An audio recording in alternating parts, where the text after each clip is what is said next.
Yeah, I got the warmer temperatures, but the wind's going to be the big story in the headline for the next couple of days, especially on Friday and Saturday. Those are going to be our two really windy days, and it really kicks up during the day on Friday with winds 35 to 45 miles per hour on Friday. But temperatures get very warm on Friday with highs into the 70s, and some areas south of I-80 may actually touch 80 degrees on Friday. So some really warm weather on Friday. Friday night, there's the threat of some thunderstorms. A line of showers and storms will sweep through sometime between about 8 p.m. and 3 a.m. depending on where you live here across our area. Still unclear about the severe weather concern, but there's certainly the possibility of some severe weather during that time frame Friday night into Saturday morning, with high winds again being a big issue with any storms that develop. And then Saturday, damaging winds are likely because we're going to get gusts upwards of 50+ miles per hour during the morning into the early afternoon on Saturday. Temperatures will be mild.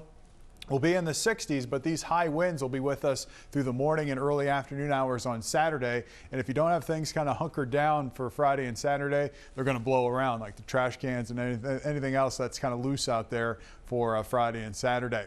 So here's the reason for the threat of storms and the wind. There's going to be a really strong area of low pressure that develops out here in the Central Plains. That's going to force up the winds out of the south for us and boost our temperatures into the 70s. But big storms will erupt in Iowa and Missouri Friday evening. Those will quickly race towards us. They're going to move in again well after sunset as we head into the late evening and overnight hours. So they'll be on a weakening trend. The question is just how weakened will they be by the time they get here? And with all the dynamics in the atmosphere showing the threat for some high winds, any storms that do come in that remain rather strong will have a very high wind threat with them. You see the scattered activity lasting through about 3-4 o'clock in the morning. Good news is the rain gets out of here in time for the early morning hours of Saturday. So if you're coming down for the dyeing of the river, looking dry. Same for the parade, looking dry. It's just going to be really, really windy. So let's check it out on Futurecast here. There's 11:30 Friday evening. Storms approaching the I-39 corridor. 1 a.m., 3 a.m., 2 a.m. You can see the showers and thunderstorms sweeping on through.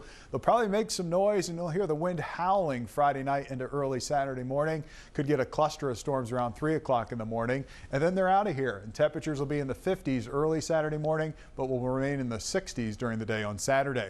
We do fall under a level 2 risk of severe weather. That should not be for today. That's for Friday night here. Level 2 risk of severe weather across the entire area. And I mentioned the winds. Here's our wind tracker. 4:30 Friday, winds up around 30 to 40 miles per hour. They'll stay very high through the evening hours and overnight Friday night into Saturday morning. And then check out the winds on Saturday. Gusts upwards of 50+ miles per hour during the early afternoon on Saturday. So again, it's the wind that's going to be the big issue on Saturday. Temperatures will be mild, but gusts upwards of 50 to 55 miles per hour in the morning and around parade time. After the parade, it will still be in the 60s and winds will remain rather strong well into the afternoon and evening on Saturday. Watch breaking news on YouTube. Subscribe to ABC7 Chicago Eyewitness News.